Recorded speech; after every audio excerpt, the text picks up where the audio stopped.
Good morning student. चलिए science का online class start करते हैं। बच्चों आज हम लोग पढ़ेंगे activity 4। Materials required a plastic bottle with a cap, phenolphthalein solution, washing soda, water, boiled rice, cotton, test tube, urea. ठीक है बच्चों, ये सारी सामग्रियाँ हैं। चलिए आगे देखते हैं।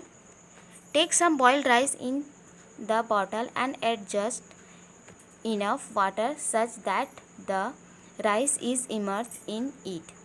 Add some urea to this. देखिए बच्चों, बोला जा रहा है कि प्लास्टिक की शीशी में, ठीक है, जैसे कि चित्र में यहाँ पर बताया गया है कि प्लास्टिक का एक शीशी है, उसमें क्या करना है, थोड़ा पका चावल लेकर इतना पानी भरना है कि उसमें चावल डूब जाए। ठीक है, आगे बोला जा रहा है कि इसमें थोड़ा यूरिया भी मिलाइए। Now the tie some cotton to both end of a piece of thread and dip them in an alkaline phenolphthalein mixer.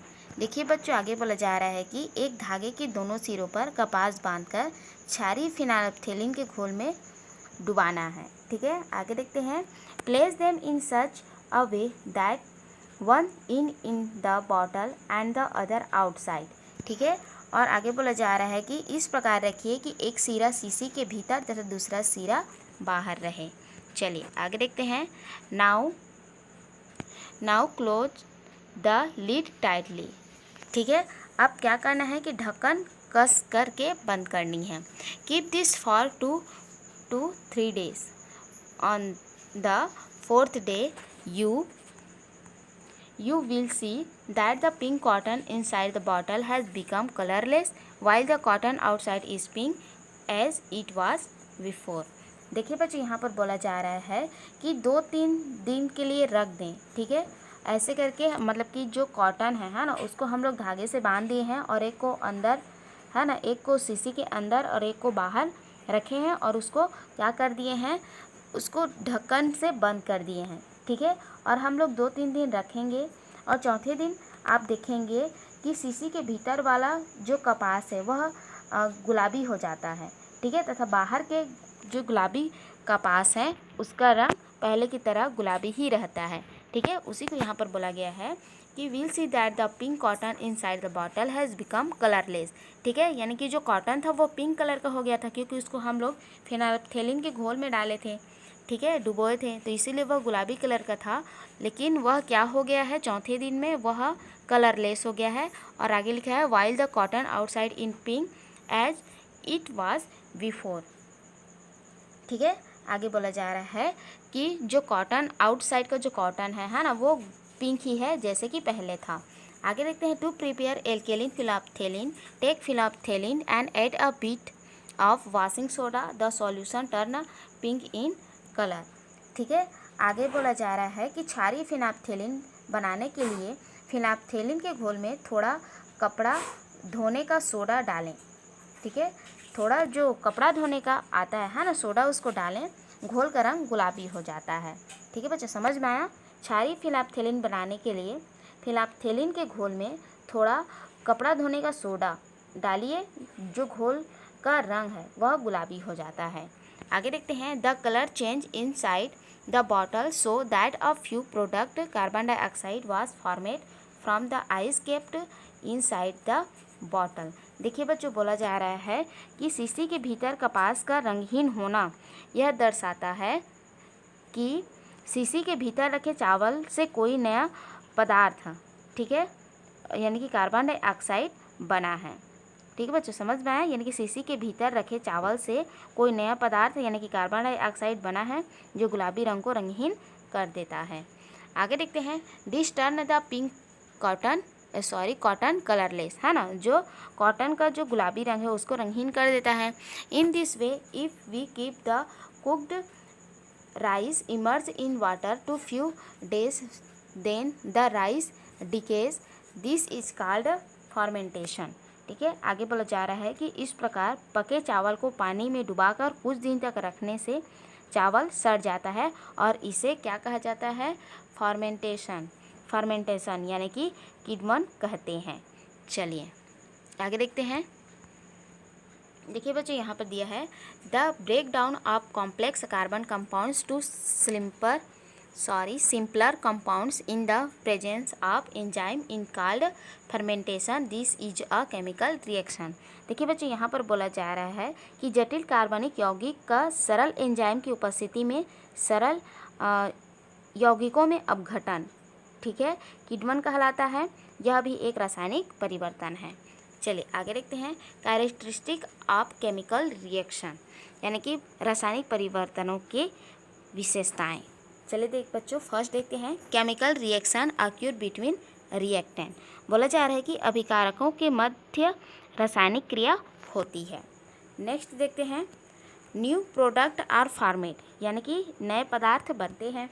Third देखते हैं the characteristic of the reactant and the product are different, यानी कि इसमें अभिकारक तथा उत्पादकों के जो गुण होते हैं, है ना, वो भिन्न होते हैं।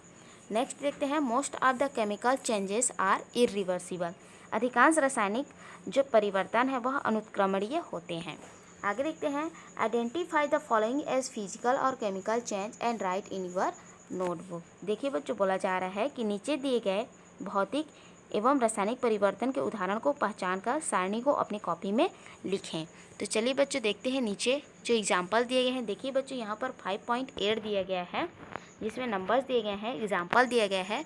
इसको पहचान कर आपको लिखनी है कि वह फिजिकल है या फिर केमिकल चेंज है। आगे देखते हैं रीजन फॉर योर आंसर, और अपने जो आंसर देंगे, है ना, उसका कारण यहाँ पर लिखेंगे। देखिए फर्स्ट लिखा है dissolving sugar in water for preparation of शरबत, ठीक है। जो पहला एग्जाम्पल है वह है कि शरबत बनाने के लिए चीनी को जल में घोलना, ठीक है। ये फिजिकल चेंज है कि केमिकल चेंज है, उसको आप यहाँ पर लिखेंगे, और यदि वह फिजिकल चेंज है तो उसका कारण देंगे, और केमिकल चेंज है तो उसका कारण आप यहाँ पर लिखेंगे, ठीक है। नेक्स्ट देखते हैं preparing lime for white washing of the wall, ठीक है। Preparing lime for white washing of the wall, यानी कि दीवारों पर सफ़ेदी करने के लिए चूना तैयार करना। नेक्स्ट देखते हैं igniting the gas for cooking, यानी कि खाना पकाने की गैस का जलना। 4 देखते हैं कुकिंग ऑफ पल्सेस, यानी कि दाल का पकना। 5 देखते हैं ड्राइंग ऑफ क्लोथ्स, कपड़े का सूखना। 6 देखते हैं manufacture of soap from vegetable oil, यानी कि वनस्पति तेल से साबुन का बनना, ठीक है।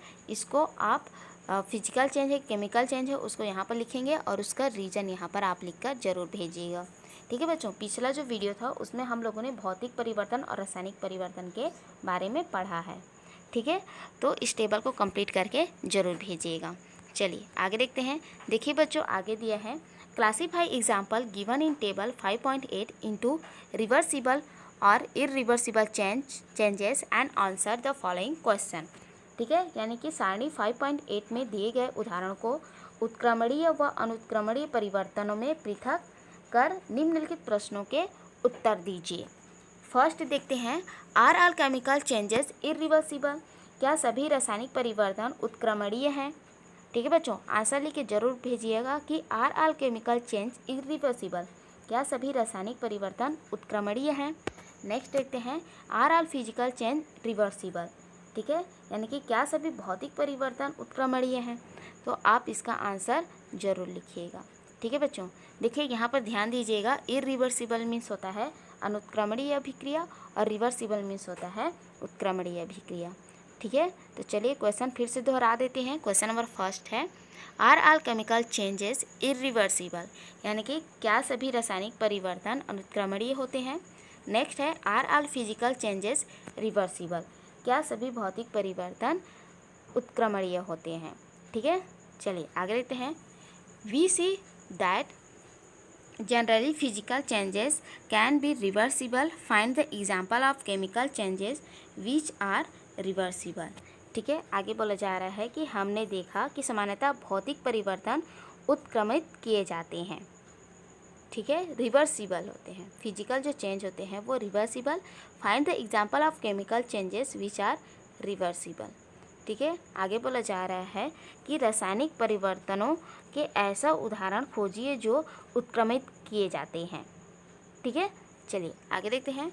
Energy is utilised during changes, energy is utilised in during change, यानी कि जब परिवर्तन होता है तब ऊर्जा अंतर्निहित होती है। ठीक है, चलिए आगे देखते हैं। In a physical change heat can be observed or release, for example formation of water from ice and ice from water. देखिए बच्चों, बोला जा रहा है कि भौतिक परिवर्तनों में ऊष्मा का या तो अवशोषण होता है या उत्सर्जन। जैसे बर्फ से पानी बनते समय ऊष्मा का अवशोषण होता है, जब पानी से बर्फ बनता है तब ऊष्मा का उत्सर्जन होता है। ठीक है बच्चों, ध्यान दीजिएगा कि बर्फ से पानी बनते समय, ठीक है, ऊष्मा का अवशोषण होता है एवं पानी से बर्फ बनते समय ऊष्मा का उत्सर्जन होता है। चलिए आगे देखते हैं। देखिए बच्चों, यहाँ पर बताया गया है आइस, ठीक है, हीट इज ऑब्जर्व, यानी कि बर्फ से जब पानी बनता है, ठीक है, तब हीट इज ऑब्जर्वेड, ठीक है, तब ऊष्मा का अवशोषण होता है। ठीक है, और जब वाटर से आइस बनता है तब हीट इज रिलीज, तब ऊष्मा का उत्सर्जन होता है। ठीक है बच्चों, चलिए आगे लिखा है in chemical reaction also heat is either observed or release, for example in the formation of nitric oxide heat is observed if water is poured on limestone heat is released, hence in all physical and chemical changes either heat is released or absorbed। ठीक है, ध्यान दीजिएगा कि in chemical reaction also heat is either observed or released. ठीक है, यानी कि इसी तरह रासायनिक परिवर्तन में ऊष्मा का अवशोषण होता है या उत्सर्जन। ठीक है, आगे देखते हैं। फॉर एग्जाम्पल, उदाहरण के लिए, in the formation of nitric oxide heat is observed. ठीक है, यानी कि नाइट्रिक ऑक्साइड के निर्माण में ऊष्मा अवशोषित होती है। इफ वाटर इज प्योर्ड और lime stone heat is release. ठीक है, चूने का पानी डालने से ऊष्मा उत्सर्जित होता है। ठीक है, ध्यान दीजिएगा, इफ यदि water is poured on limestone heat is release. ठीक है, जब चूने पर पानी डालने से ऊष्मा उत्सर्जित होता है। आगे देखते हैं। Hence in all physical and chemical change either heat is release और ऑब्जर्वेड। ठीक है, अतः सभी भौतिक तथा रासायनिक परिवर्तनों में ऊष्मा उत्सर्जित होती है अथवा अवशोषित। ठीक है बच्चों, आज के लिए इतना ही। नेक्स्ट वीडियो में आगे पढ़ेंगे, तब तक आप इस वीडियो को पढ़िए, फिर से समझिए। नेक्स्ट वीडियो में आगे पढ़ेंगे, तब तक के लिए थैंक यू।